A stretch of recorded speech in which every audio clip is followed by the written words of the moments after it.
It's a prime-time British takeover in Las Vegas this Saturday night as top 10 middleweights Darren Till and Derek Brunson go head-to-head in the main event. UK heavyweight Tom Aspinall returns to action and we'll see the long-awaited debut of Paddy the Baddy Pimblett. UFC Fight Night. Brunson versus Till goes down live on BT Sport 2 on Saturday night. The prelims kick off at 7 p.m. here in the UK with the main card from 9 p.m.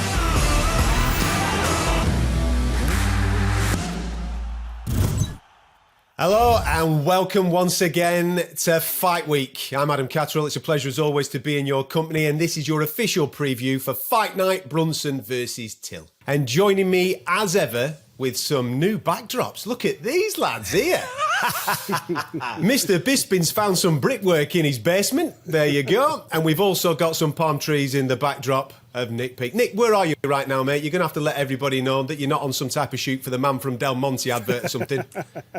I'm in Ibiza at the moment. Absolutely beautiful. So my turn to have a little holiday, or as Mike would say, a nice little vacation. And listen, I know you two have like a little bromance going on, but can you not have an original thought between you? You both go to Ibiza, you both stay in the same hotel, probably ask for the same room as well. Listen, guys, I know I'm the outcast, but my God, same holiday destinations. Come on, lads, do better.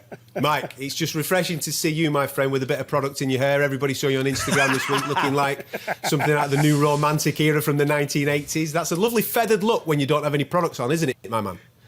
It definitely does get a bit wild, but, you know, I'm assuming you wouldn't know anything about that, Adam. But, yeah, when you don't put product in your hair, it kind of gets a little bit wavy. But don't hate the player, hate the game, Adam. Unlucky son. I can't believe you went there. I can't believe you went there. Mate, listen, I'll cross him in and he finishes him off, man. I have not had product in my hair since the 1980s. This is gone. He's well and truly gone. It's a good look. It's a good look, mate. Gents, listen, we have got a heck of a show to get stuck into. Live, of course, on BT Sport 2. And the key thing for the British fans watching this, Mike, is this is at prime time for British fans. Yes, OK, it was supposed to be UFC London. We were all supposed to get excited about that. It wasn't to be, but this is the next best thing. British fight fans don't have to get up in the early hours of the morning to watch their favourite stars. They get to watch it at prime time. Yeah, that's right. You know, listen, it's unfortunate for a lot of the big fights for the UK fans. They got to get up in the middle of the night or watch it on delay the next day. So fortunately now, listen, of course, everyone's devastated. It's not in the O2 Arena. We don't get to go there and feel that atmosphere. And the British fighters themselves, when they walk out, I can tell you from past experience, every time you walk out in front of a British crowd, I mean, it's just unbelievable the support that you get. But still, they know in Las Vegas, everyone back home is watching at a decent time, a reasonable hour, and the support will still be there. So, yeah, I mean, this is fantastic. Listen, I know that you're not going to... I know that you're going to be humble with what I'm about to say, but how do you feel when you see so many Brits on a card like this? Because let's be straight, you pioneered it, my man. These guys probably grew up watching you do your thing in the UFC, and now we're seeing them all come into fruition on the same card. That's very nice of you to say, Adam, but, you know, I can't take all the credit. I'll take a little bit, but there was people before me. Of course there was, you know. But I did kind of, you know, I made my way in the UFC like no one else did. To see it, it's fantastic. I mean, I think right now British mixed martial arts is in the strongest position it's ever been. I mean, next weekend, we've got a tremendous fight card. You know, Darren Till's the main event. And all the way down on the prelims, we've got fighters sprinkled all the way through it, you know. And I think soon at some point, we could is the key word, obviously, multiple champions in multiple weight divisions. You know, obviously I was the first, but yeah, to your point, seeing how strong mixed martial arts got in Britain, yeah, it's fantastic. Nick, he is being humble. Let's be straight, we're living through a bit of a golden era, pioneered by this man. Yeah, listen, I'll go out on a limb. I'll say this would have been the best UK MMA card we've ever seen. Had the likes of Jacasey stayed on, Paul Craig, Lerone Murphy, when it was absolutely stacked. Unfortunately, for various reasons, those three have fallen off this card. But we've still got 5 or 6 Brits or 6 British-based fighters here. And every single fight has got a narrative to it. That's what makes this card so exciting. It's not just about Till. It's not just about Aspinall as potential that he's got in the heavyweight division. But Molly's on the last fight of her career. Paddy's making his debut. Jack Shaw is terrifying people so much. He's gone through about 4 opponents before we even get to the octagon. That's what makes it so interesting. Can't wait for this card. And it's just a fine thing that we get to watch at a prime time, baby. There's a man on his holidays absolutely jacked for some fights this weekend. Right, let's get stuck into it, shall we, gentlemen? Main event first and foremost, Mike. Darren Till with a wonderful opportunity here against Derek Brunson. We'll talk about Brunson in a moment and the run that he's currently on. We all know as fight fans in this middleweight division that Robert Whittaker is the #1 contender. He's next for Israel Adesanya. But as we look around the middleweight division, everybody else is much of a muchness. We're looking for someone to stick their hand up and become the next guy. Does the next guy for you, Mike, come out of this fight at the weekend? I think the next guy comes out of the fight at the weekend if his name is Darren Till. If it's Derek Brunson, no disrespect to Derek. Adesanya made short work of him in the past. He hasn't got the star power. Listen, Derek Brunson's a very, very tough fighter for anybody. He's a tough stylistic matchup for Darren, so it's not going to be an easy fight. But he doesn't have the it factor, in my humble opinion. And as I said, Adesanya already smoked him one time, so no need to do that again. If Darren goes out there, has a great performance, says the right thing on the microphone, you know he's going to do that. You know Darren's going to say the right thing. He's going to sell the fight. He's going to do all that stuff. Going to call him out. But he's got to win. He's got to win spectacularly. And to your point, you're right. You know, listen, outside of Adesanya, everyone in the top 5 or even the top 10, they're all very, very evenly matched. What we're seeing all the time right now is very, very close fights. Like last weekend, Gastelum and Cannonier, right? Whittaker and Till. All these fights, anyone apart from Adesanya, they're razor close. So for Till, if he can go out there and not make it a close fight, make it a one-sided, a knockout, a beatdown, whatever it is, you know, hopefully get a finish as well. If he can do that, that separates him from the rest of the bunch. And we know Adesanya already wants to fight him. They've been going back and forth on social media. They've been in each other's DMs. The bromance is worse than you two. So if he can do that for Darren Till, he has a very, very good chance, if he waits, of getting Adesanya next. Listen, talk bromance. You and Till have got a bromance going on. For all our American viewers right now, exactly. Listen, you've got to understand the banter that's going on between Mr. Bisping and Mr. Till at the moment. There's definitely a bromance going on. And Nick, you spent a bit of time with Darren recently. I know you've been in the gym and you've interviewed him, and that interview will go out on BT Sport. People will be able to check that out. But away from the camera as well, you've been speaking to him quite a lot. Where's his head at coming into this fight? Listen, he knows what he's got to do. He knows he needs to get a finish. You know, he's more than aware of the fact that he's got 12 finishes on his record. Yeah, only 2 of them have come inside the UFC. He accepts that. Listen, he's fighting the best guys. He's fighting the best guys in the welterweight division. Now he's jumped in to fight the best guys in the middleweight division. He knows he's a star, but he knows he's under a little bit of pressure, and I think that's brought out the best in him. You know, he is staying with his uncle throughout this fight camp. He's living in he's basically sleeping in a single bed in a single room. He's doing nothing but going to the gym, eating the right food, going back to the gym 3 times a day. He's not seeing much of his partner, not seeing much of his kids, just enough. He's living that real camp life, and he feels like he's got to get his mindset on this one because he knows what's at stake. And Mike's just painted the picture there. We all know the biggest, brightest, shiniest star in this division after Adesanya is Darren Till. But Darren Till desperately needs to remind everyone and basically publish a promo. You know, we've seen him do media, and the interview I did with him, there's loads of great sound bites in there. He talks a great fight. What Darren desperately needs is a sensational viral finish that the UFC can sell a title fight on. Because I'll tell you now, Australia's going back into lockdown. We get Izzy over to the UK, end of the year. They have done it. All he's got to do now is deliver on Saturday night. Pump the brakes, calm down. That Ibiza air's getting to you, my friend. Listen, Mike, talk to me about how this matches up stylistically between Till and Brunson. Listen, it's very simple. Till has to keep it on the feet and Brunson has to get the takedown. On the feet, listen, Brunson's a powerful striker. He's got knockout power, of course. But in terms of technicality, he can't hold a torch or a candle to Darren Till. Darren Till's way better. He's way faster. He's way more technical. He's got better kicks. He's better Thai boxing. He's just better on the feet. Simple as that. Derek Brunson on the feet is effective, but that's most of the time because of the threat of the takedown. People are worried about the takedown, so then they forget about the hands.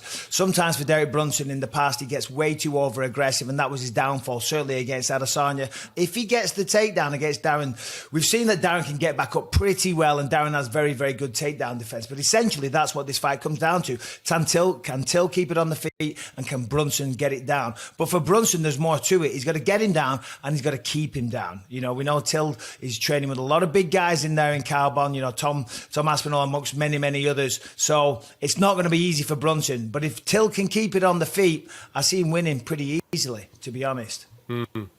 From Brunson's point of view, though, Nick. Obviously, he's, what is it now, 4 on the spin for him. I know that Mike's just mentioned a moment or two ago that he has been in with Adesanya, and Adesanya took care of him quite comfortably. But he'll have his own ambitions as well, and he'll be fully aware of the clout that comes along with a victory against Darren Till. Yeah, absolutely. And he is, as you say, he's on a 4-fight winning streak at the moment. And let's be honest, his last 2 wins were the most significant for me. He gets put in with Shaibazian, who's going to be a star, who the UFC are trying to, build up to be a title contender himself. He takes care of him inside the distance. Then they throw him in with Kevin Holland. Kevin Holland, another guy that can cut a promo, loads of potential. He does the business against him as well. They're significant wins. They're wins that prove that Brunson's far from done because, let's be honest, I think the people who make the fight at the UFC wanted in both those fights to go the other way because Brunson's already been in, not just with Adesanya, but with Robert Whittaker as well. And Robert Whittaker took care of him in a round also. So it's hard to sell a fight with Derek Brunson at this moment in time. However, let's flip the coin.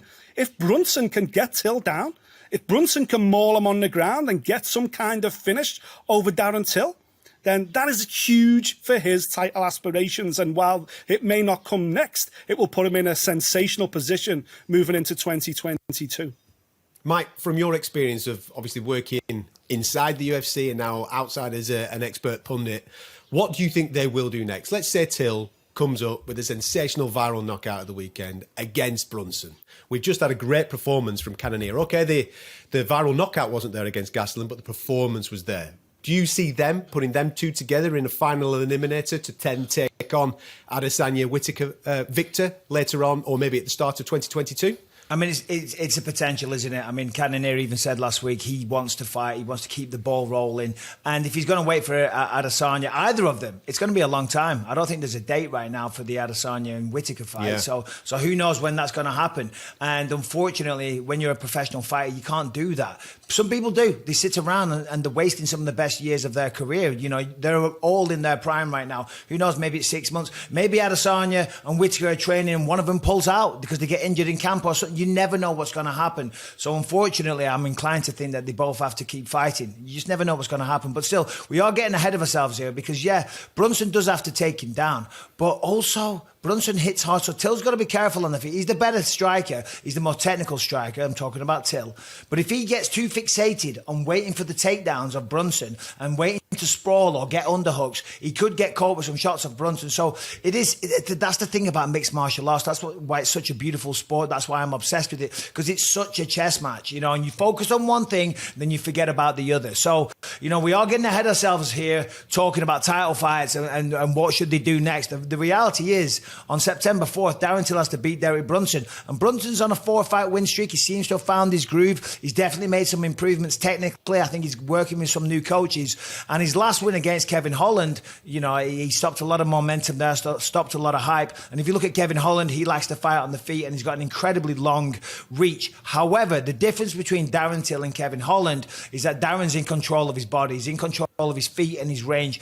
Holland is wild. He gets sloppy and he allows himself to get taken down because he runs onto things, and that's what he kept doing. And then when in the clinch, he's kind of like a sloppy fish or a wet fish. He's just all over the place, doesn't really know what he's doing. Darren's technical. He's a very, very good Thai boxer. They work in the clinch as well. He's got a good takedown defense. So again, it's a really, really close fight. But to answer your question, Adam, slow your roll, baby. One step at a time. He's got to beat Derek Brunson first.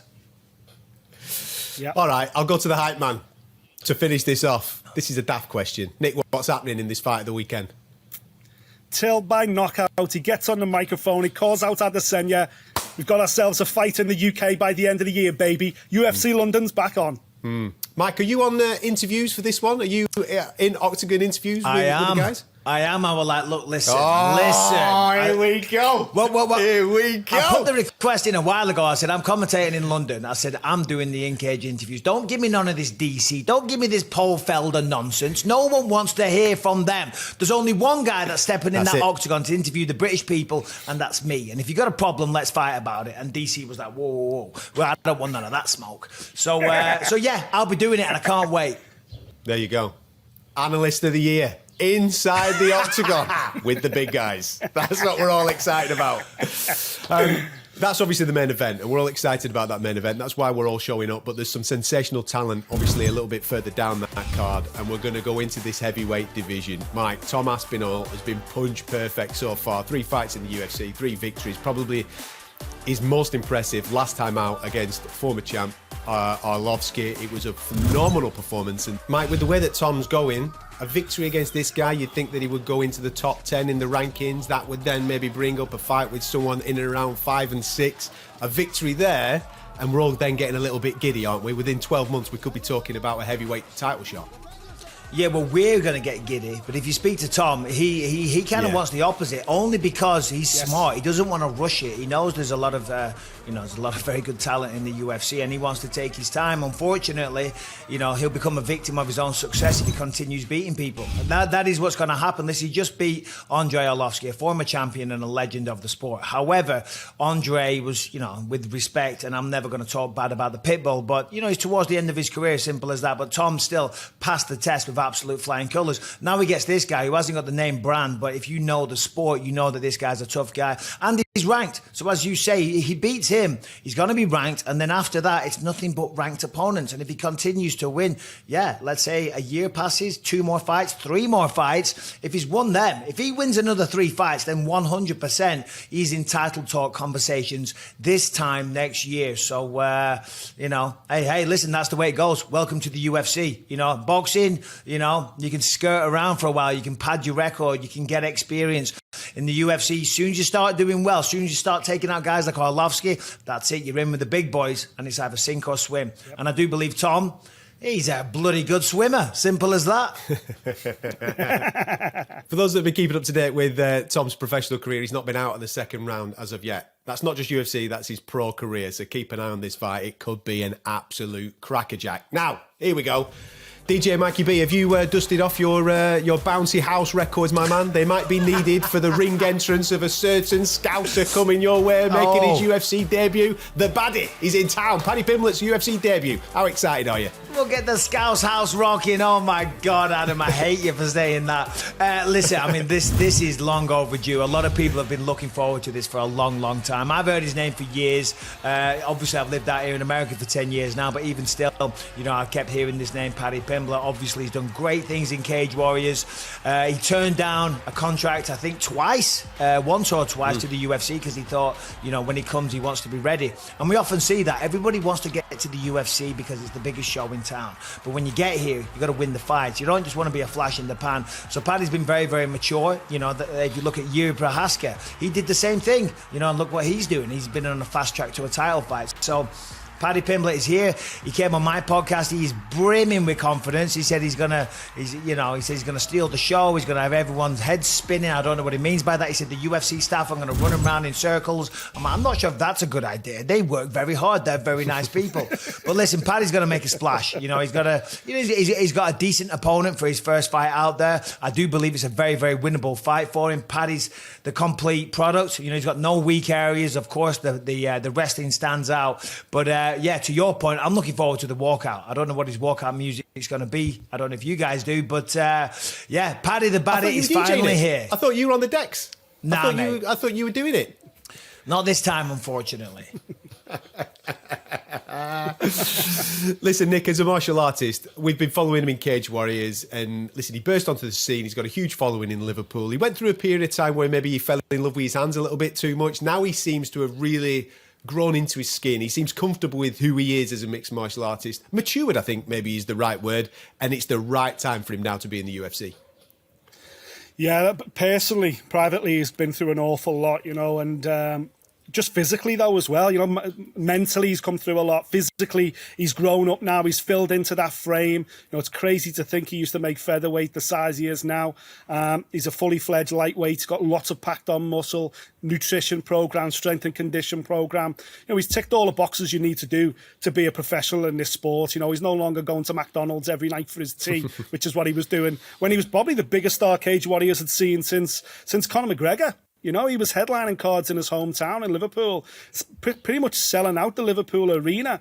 And he's got this incredible ability to sell tickets to really young fans as well. 8, 9, 10-year-old kids, homemade Paddy the Baddy t-shirts. I've never seen anything like it in 20 years of covering fight sports. It's quite incredible, and it's a shame we don't get to see, you know, that family kind of support that he generates down at the O2. But I also think it's a bit of a blessing in disguise that he's making his debut in Vegas behind closed doors, because I think just walking around the Apex, being around the UFC, the HQ in Vegas, it's something a bit special. And I think he'll realise then, you know, all the bravado talk, all the talk of wanting to be the next Conor McGregor, wanting to be the biggest star the sport's ever seen, that's brilliant. But I just think going to the Apex, going to the UFC in Vegas, actually seeing what the machine is, the heart of the machine, I think that will help keep his feet on the ground a little bit. And I think it will actually inspire him to work even harder, not necessarily in this fight, but when he gets back to Liverpool after this fight, because he'll realise, you know what, this is the big enchilada now, and it's time to deliver. And I think he will.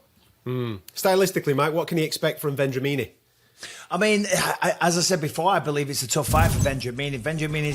He's decent everywhere, you know what I mean? But there isn't anything that particularly stands out. For Paddy, you know, he's got tremendous grappling. And, you know, the fights that I've seen of him, I mean, he really he rides his opponents like a bull. He transitions from position to position very, very nicely.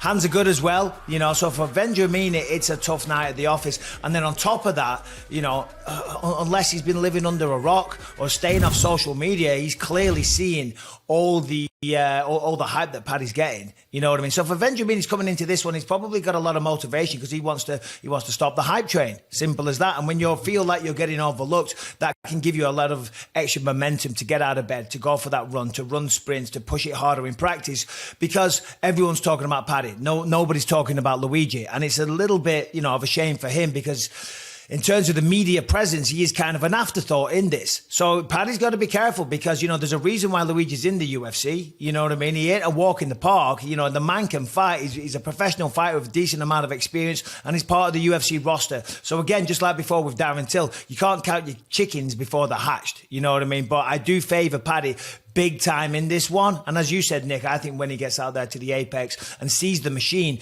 because he hasn't been around that yet. And to your point, it will inspire him. I remember when I was on The Ultimate Fighter years ago, 2005, and just seeing it and seeing Dana White and seeing Tito Ortiz and Chuck Liddell and just being around that greatness, you get a little taste of that and you want more. You know, the UFC, the best drug dealers in the world, they give you a little taste of that and you're like, oh baby, I'm coming back for that one. Mark my words. So yeah, Paddy's going to be fiending for a little bit more UFC action after this one. Well, the Brits keep on coming, as do the Scousers. Nick, I want to get your take on Molly McCann, because we've just been speaking about the emotional roller coaster for Paddy Pimblett. And I suppose Molly's been on a very similar one over the last 12 months. Obviously, we saw her, after a defeat last time out, put her gloves in the centre of the octagon in tribute to her late father. We've obviously, outside the octagon as well, we've seen her releasing a book and become a bit of a role model as well for various communities all over the world. You've spoke to her recently. Where's her head at coming into this fight? Yeah, it's incredibly strong, to be honest with you, somewhat surprisingly strong as well. She lost their head coach for part of this camp. He was restricted to, he was locked in at home because he'd suffered from COVID. Then he had a family holiday, so she hasn't spent that much time with her head coach, not as much as she would have liked. But what she has done is she's supplemented that by travelling not just across Liverpool, but she's been going over to Ireland, down to Bournemouth. You know, she's been really travelling and working with different people. And again, she's kind of matured too. She also realises that, you know, I think she got into the UFC because she's a former, you know, ABA champion boxer. She's a brawler. She knows what she's all about. And then she got in the UFC and people saying, oh, you need the ground game now. That's where you're struggling. And that took so much of her time and attention. Suddenly she was entering BJJ tournaments and she was grappling all the time. And then you'd see in her fights, if you remember those fights with the 2 losses that she had, she keeps saying, I want to get a submission from my coach. I want to give my coach a submission. And I think now she realises that was so foolish of her to forget what she was. She's not that animal. You know, she knows what she is. She knows what kind of a fighter she is now. And she also knows that this is the last fight on her contract. She can't afford to suffer a defeat at the Apex and have the potential of the UFC cutting her from the big show. You know, she knows this is her motivator. She's worked her entire life across various sports, first boxing, then football, now mixed martial arts. She wanted to be a full-time professional athlete. And the only way she keeps that going is by, or ensuring she keeps that going, is by getting her arm raised on Saturday night. You better believe she's motivated. She's brought in the right sparring partners, tall girls to kind of copy what Kim does. Kim's very much a striker, but she's very tall, very rangy. Molly's brought people in like that. She's working on getting inside that guard. And more than anything, she's working on letting her hands go and just being Molly McCann. Brutal, a bull in a china shop, and try and bully this girl into submission. Mike, out of all the British fighters on this card, the pressure most certainly is on Molly McCann for all the reasons that that Nick's just highlighted there. Yeah, absolutely. You know, and they say it all the time, don't they? It's such a bloody cliche. I hate myself for even saying it, but pressure creates diamonds. And it kind of does, right? But or it can make you crumble, you know, and it comes down to the individual. You never know how they're going to handle that. And flying out there to the Apex, there's going to be a lot of UK fighters on the card. That means a lot of UK cornermen. So, yeah, we're not in London because, you know, being on home turf, it always gives you a bit of an advantage. When you walk out there to a crowd and there's 20,000 people and they've all got your back, of course, that feels fantastic. It's not going to be like that, but there is still kind of a mini British invasion happening next weekend, you know, so it's going to almost feel like she's on home turf, you know what I mean? And of course her opponent, I think she's Korean, so she's not exactly on home turf either. It's a tough situation, it is, but everything Nick said there, I mean, she is a great athlete, and to be honest, yeah, she was a boxer, but her grappling now looks very, very good. Her takedowns, when she times them, she gets excellent double leg takedowns, and I think her grappling is almost caught up to her boxing, so if she goes out there, she pushes the pace, mixes things up. I think that's the key. Of course, her bread and butter is the striking, but I think mix things up, keep her opponent guessing. It's a winnable fight for her. It's a tough fight, but I do believe Molly's going to be victorious here. Nick, when we think of rounded mixed martial artists to come out of Britain of recent times, Jack Shaw is always a name that we always talk about. Does anybody want to fight this lad? I mean, what's he on now? Is this his 16th different opponent this week for this particular fight? I'm jesting a little bit. He's on his third. But again, an exciting fighter that a lot of people are high on here in the UK.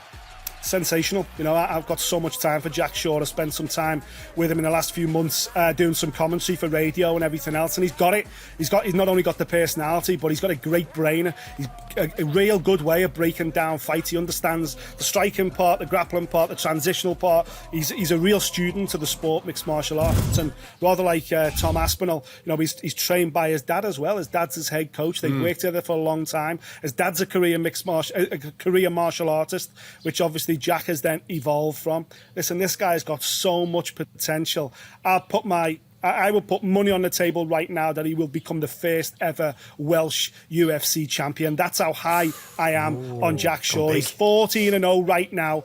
And literally the UFC can't get opponents for him. You can't get people to fight this guy. I remember when he was in Cagewarriors, beating UFC studs like Vaughan Lee, guys who were winning in the UFC, gone back down to Cagewarriors, and Jack Shaw's running through these guys. So the potential has always been there. It's just a case of moving forward now and giving him the right opportunities at the right time. But he also understands now he's got to start rocking the microphone as well. He's got to start adding that little bit of media influence to this winning record, because, listen, I don't want to sound awful, but he doesn't want to be the next Arnold Allen or Leon Edwards, guys who just can't unlock that next level for whatever reason. He realises you've got to be multifaceted. You're all good and well winning, but you've got to talk about your next fight and sell your next fight as well.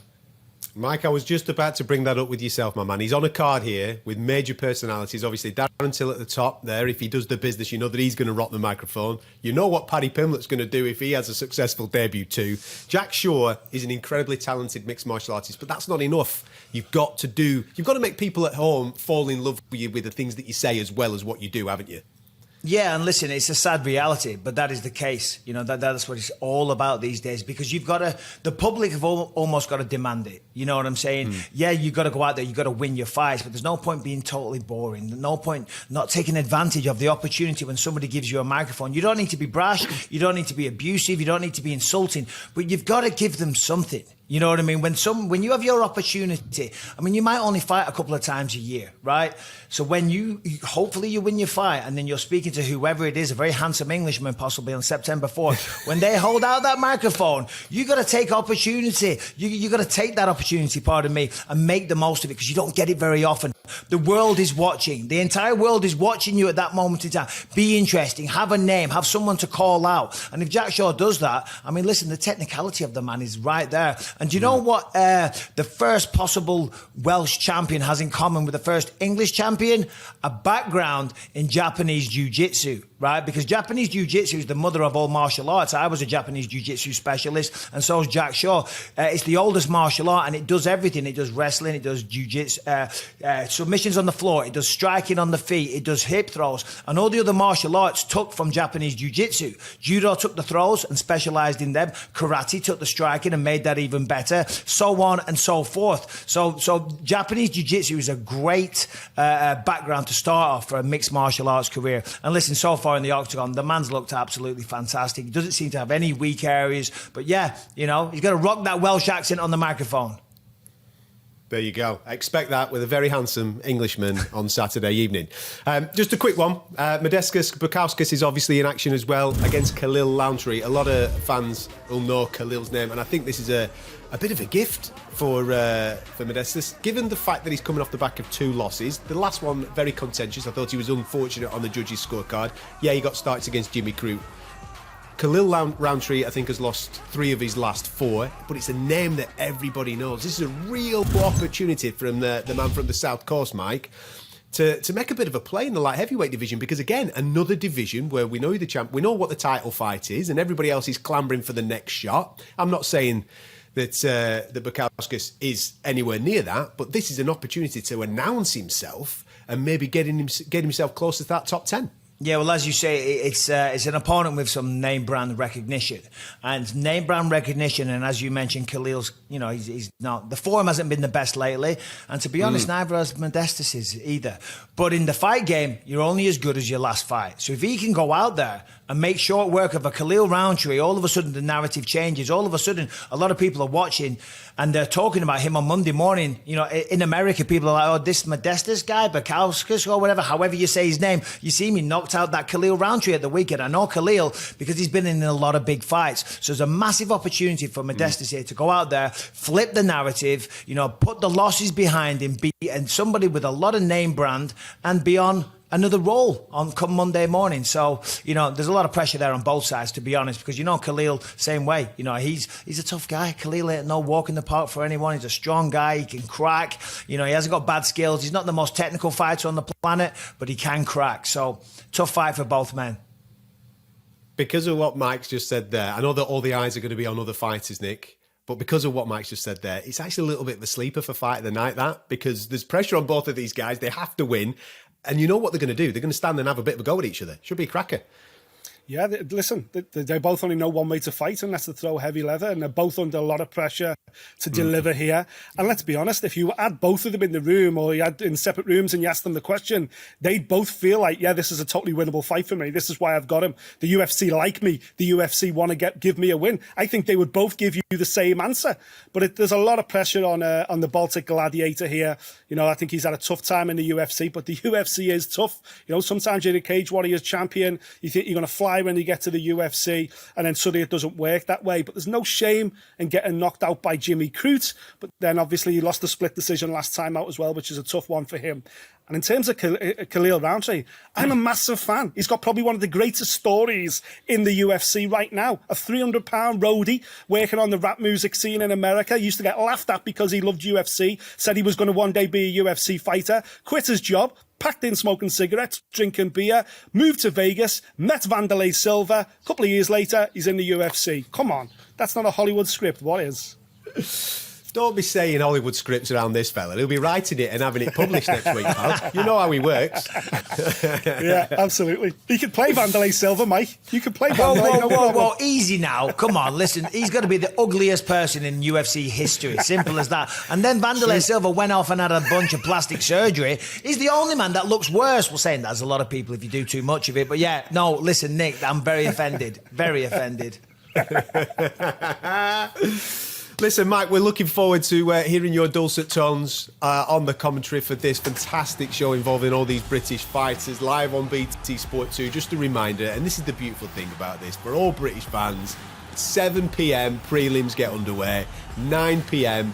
main card. We've previewed all those British fighters there. It's going to be an absolute cracker. And as well as this, we're going to bring you an extra special live weighing show on Friday, so make sure you come and join us for that. We'll have a review show as well, of course, on Sunday. In the middle of the week, Dan Hardy's Breakdown Show will be here, going through that big middleweight main event.